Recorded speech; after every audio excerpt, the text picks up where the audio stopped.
भोजपुरी के power star Pawan Singh Lok Sabha चुनाव हार गए, लेकिन इसके बावजूद भी विधानसभा चुनाव लड़ने वाले, ऐसे में उनकी जीत से ज्यादा उनकी हार की चर्चा है। नमस्कार, आप देख रहे हैं आगाज फर्स्ट न्यूज और मैं हूं यति आपके साथ। जैसा कि हम सभी जानते हैं, भोजपुरी के पावर स्टार कहे जाने वाले पवन सिंह इस बार विधानसभा के चुनाव में उतरने वाले हैं। ऐसे में लोकसभा चुनाव में जीत उनको नहीं मिली, पर इसके बावजूद भी पवन सिंह का बयान इन दिनों सुर्खियों में। उन्होंने बयान दे दिया है और इससे ये साफ है कि बिहार विधानसभा चुनाव 2025 में वो चुनावी मैदान में उतरने वाले। हालांकि अभी तक ना तो पवन सिंह ने किसी पार्टी का नाम बताया है और ना ही किसी पार्टी से उन्हें ऑफर दिया गया है। इस तरह की बातें सामने आ रही है। वहीं आपको हम ये भी जानकारी दे दें कि ज्योति सिंह, जो कि पवन सिंह की पत्नी है, वो भी चुनावी मैदान में और लोगों से लगातार मिल रही है। उन्होंने पहले ही घोषणा कर दी थी कि वो चुनाव लड़ने वाली है। अभी हाल ही में ज्योति सिंह जदयू नेता से मिलती नजर आई और जिनका हम बात करें वो कोई और नहीं बल्कि पूर्व सांसद आनंद मोहन। उनसे ज्योति सिंह की मुलाकात होती है। ऐसे संभावना ये बताई जा रही है कि जदयू से हो सके तो ज्योति सिंह चुनाव लड़ेगी।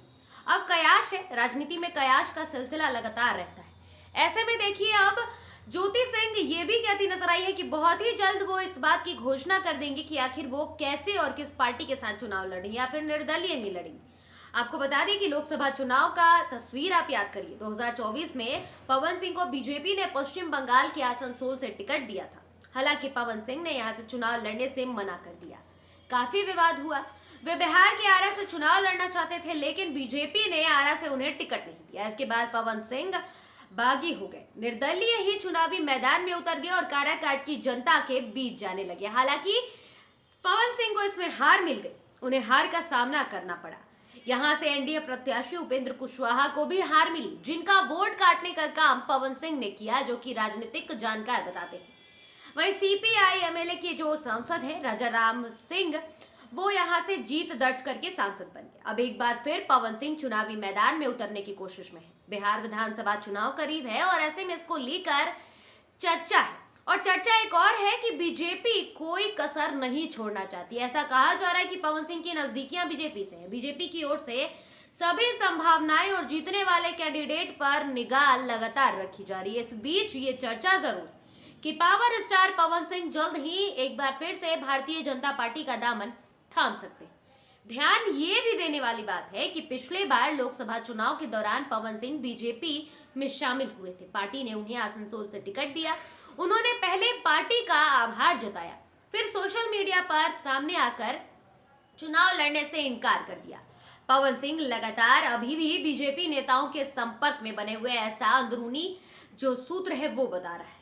वो इंटरनेट मीडिया के जरिए बीजेपी नेताओं को उनके जन्मदिन पर लगातार शुभकामनाएं दे रहे हैं। उनकी इन गतिविधियों को बीजेपी से नजदीकियों के तौर पर सभी जोड़ते नजर आ रहे हैं, जिससे कयास अब ये लगाया जा रहा है, चुनावी जो रणनीतिकार है, चुनावी जो जानकार है, साथ ही राजनीतिक गलियारे में कयास ये लगाया जा रहे हैं कि बिहार विधानसभा चुनाव में बीजेपी के टिकट पर वो चुनाव लड़ सकते हैं। अब गौरतलब ये है कि पवन सिंह की पत्नी ज्योति सिंह भी बिहार विधानसभा चुनाव लड़ने के लिए ऐलान कर चुकी है। ऐसे में अब देखना दिलचस्प होगा कि दोनों पति पत्नी राजनीति में किस भूमिका में नजर आते हैं।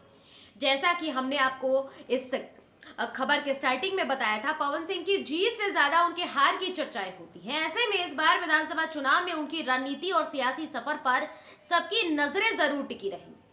फिलहाल इस खबर में इतना ही। आपको क्या लगता है, पवन सिंह बीजेपी के साथ जाएंगे या फिर निर्दलीय लोकसभा चुनाव की तरह ही चुनावी मैदान में ताल ठोकेंगे? आप हमारे कमेंट सेक्शन में बताइएगा। और जिस तरह से खबर सामने आ रही है, पवन सिंह बीजेपी के टिकट पर लड़ेंगे, जैसे कि विधानसभा चुनाव करीब आ गया है, उनकी पत्नी भी चुनावी मैदान में है, तो क्या ज्योति सिंह और पवन सिंह चुनावी मैदान में एक दूसरे के आमने सामने होंगे? क्योंकि इधर बीजेपी से पवन सिंह की नजदीकियां हैं और उधर जदयू से उनकी पत्नी ज्योति सिंह की नजदीकियां हैं। तो सभी को जोड़ के ये देखा जा रहा है कि आखिर चुनावी मैदान में किसकी अहम भूमिका है। और पवन सिंह और उनकी पत्नी ज्योति सिंह पर सभी की निगाहें टिकी है, स्पेशली पवन सिंह पर, क्योंकि लोकसभा चुनाव में बीजेपी के साथ है और एक बार फिर से विधानसभा चुनाव आ गया है और ऐसे में पवन सिंह की बीजेपी से नजदीकियां काफी ज्यादा बढ़ गई है। तो अब हमारी जो जनता है वो इस बात का जवाब दे। हम आपको जाते जाते एक सवाल जरूर पूछ रहे हैं कि क्या पवन सिंह निर्दलीय तौर पर विधानसभा का चुनाव लड़ेंगे, और अगर लड़ते हैं तो आखिर इससे नुकसान किसका होगा, ये आप हमें कमेंट करके जरूर बताएं। फिलहाल इस खबर में इतना ही। देश दुनिया और बिहार झारखंड की तमाम खबरों को देखते रहने के लिए बने रहें आगाज फर्स्ट न्यूज के साथ। अगर अभी तक आपने हमारे YouTube चैनल को सब्सक्राइब नहीं किया है तो जल्दी हमारे चैनल को सब्सक्राइब कर दें, साथ ही हमारे Facebook पेज को लाइक और फॉलो जरूर करें। धन्यवाद।